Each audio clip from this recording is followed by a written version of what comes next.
जब हम photo electric प्रभाव की बात करते हैं, तो ये एक ऐसा सिद्धांत है जो हमें ये समझने में मदद करता है कि प्रकाश और इलेक्ट्रॉनों के बीच का संबंध कैसे काम करता है। आइए, इसे सरल तरीके से समझते हैं। फोटो इलेक्ट्रिक प्रभाव का मतलब है कि जब प्रकाश की किरणें किसी धातु की सतह पर पड़ती हैं, तो वह सतह से इलेक्ट्रॉनों को बाहर निकाल सकती हैं। यह प्रक्रिया तब होती है जब प्रकाश की ऊर्जा, जिसे हम फोटॉन कहते हैं, इलेक्ट्रॉनों को इतनी ऊर्जा देती है कि वे धातु के बंधनों को तोड़कर बाहर निकल जाते हैं। अब यह जानना महत्वपूर्ण है कि सभी प्रकाश एक समान नहीं होता। अगर हम सूरज की रोशनी की बात करें, तो यह एक विस्तृत स्पेक्ट्रम में आती है, जिसमें विभिन्न तरंग दैर्ध्य होते हैं। लेकिन फोटोइलेक्ट्रिक प्रभाव केवल तब होता है जब प्रकाश की तरंग दैर्ध्य एक निश्चित सीमा के भीतर होती है। उदाहरण के लिए, नीला या पराबैंगनी प्रकाश इस प्रभाव को उत्पन्न कर सकता है, जबकि लाल प्रकाश नहीं कर सकता। यहाँ पर एक और दिलचस्प बात है।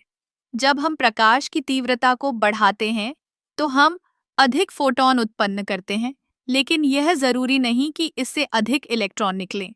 दरअसल, इलेक्ट्रॉनों की संख्या केवल तब बढ़ती है जब हम प्रकाश की आवृत्ति को बढ़ाते हैं। यह एक महत्वपूर्ण बिंदु है, क्योंकि यह हमें बताता है कि ऊर्जा की मात्रा ही महत्वपूर्ण है, न कि केवल तीव्रता।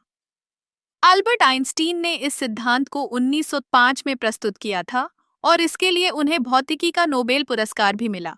आइंस्टीन ने यह सिद्ध किया कि प्रकाश केवल तरंग नहीं है, बल्कि यह कणों के रूप में भी व्यवहार करता है। यह सिद्धांत क्वांटम यांत्रिकी की नींव रखने में मददगार साबित हुआ। फोटो इलेक्ट्रिक प्रभाव का एक और उपयोग है जो हमें सौर पैनल में देखने को मिलता है। जब सूरज की रोशनी सौर पैनल पर पड़ती है, तो यह इलेक्ट्रॉनों को उत्पन्न करती है, जो फिर विद्युत ऊर्जा में परिवर्तित होती है।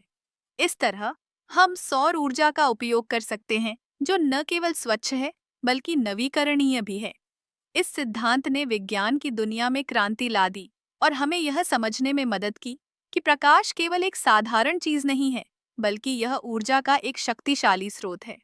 फोटो इलेक्ट्रिक प्रभाव ने हमें यह भी सिखाया कि कैसे हम ऊर्जा के विभिन्न रूपों को समझ सकते हैं और उनका उपयोग कर सकते हैं।